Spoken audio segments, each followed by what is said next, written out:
Good evening, Gori. Good evening, Angus. Is this your first castle experience? Yes, it is.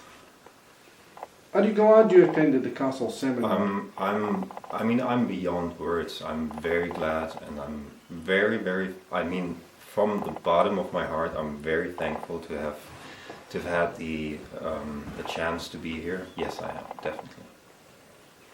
Was there a point during the week when something struck you differently than it had in the past? Oh yes. And you will now do differently?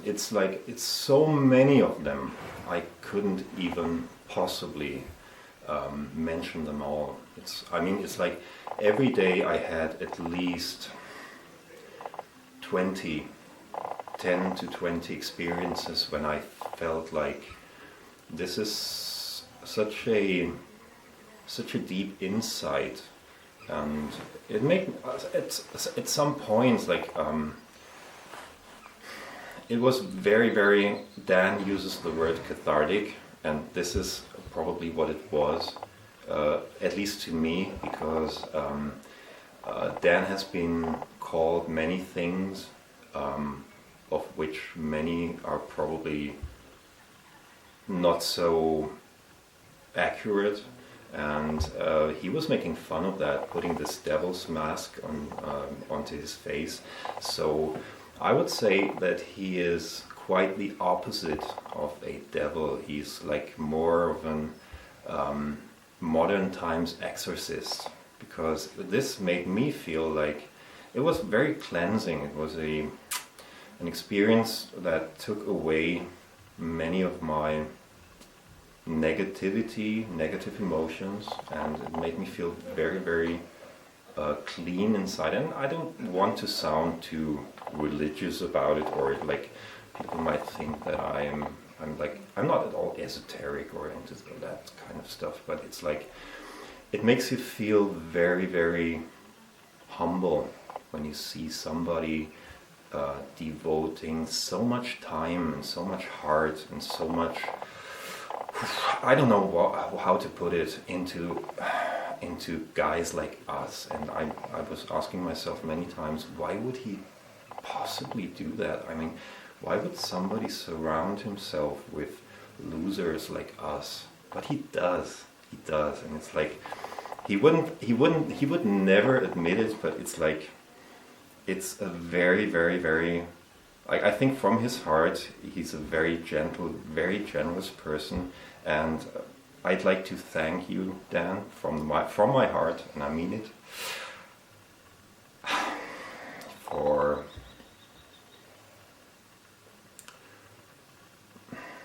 everything you did for us, and for your generosity, for your time, for your devotion, which is beyond words. And this is like everything I have to say right now. Do you have plans for the next 21 days? I do. I literally I had like 2 notebooks. The one that was on my desk was for the notes I took, like from what Dan said, from the sheets and from everything.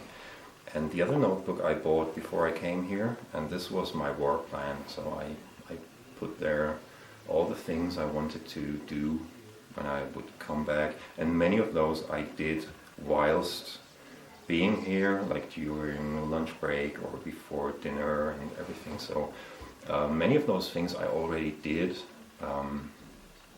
So I was so struck by the efficiency of what he does.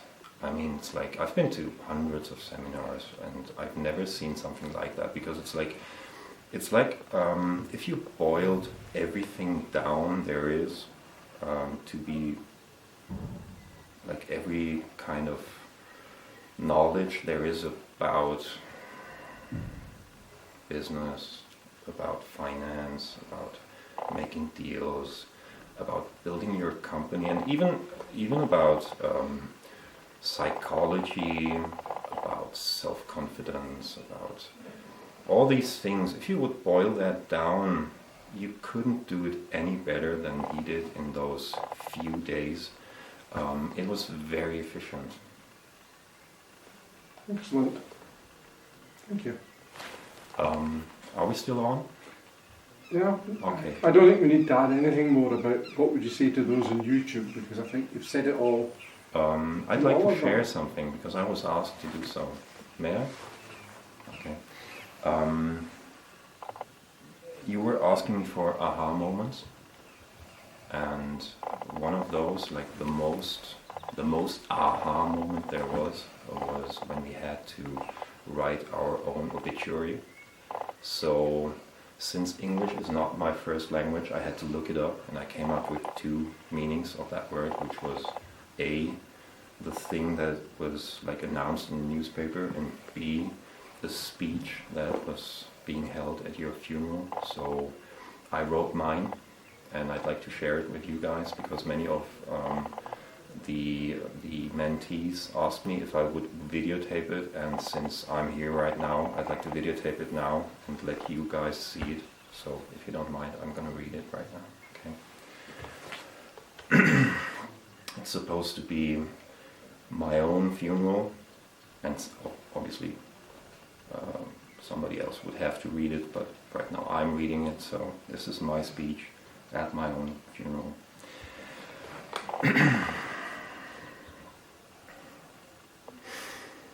Although I was never really afraid of dying, the fact that I'm obviously dead right now really sucks. I was right in the middle of something great.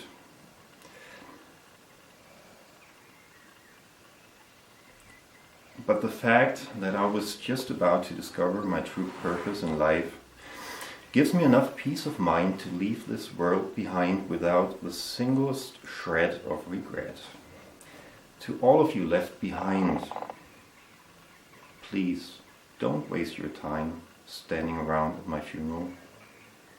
If you happen to be doing so right now, grab some food. It's being paid for anyway, and go home for fuck's sake. If you love what you're doing, do more of that. If not, stop immediately.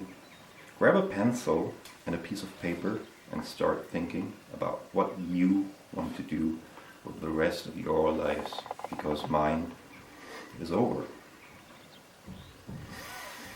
I got to live long enough to almost forget about the fact that it's not going to stay like that forever.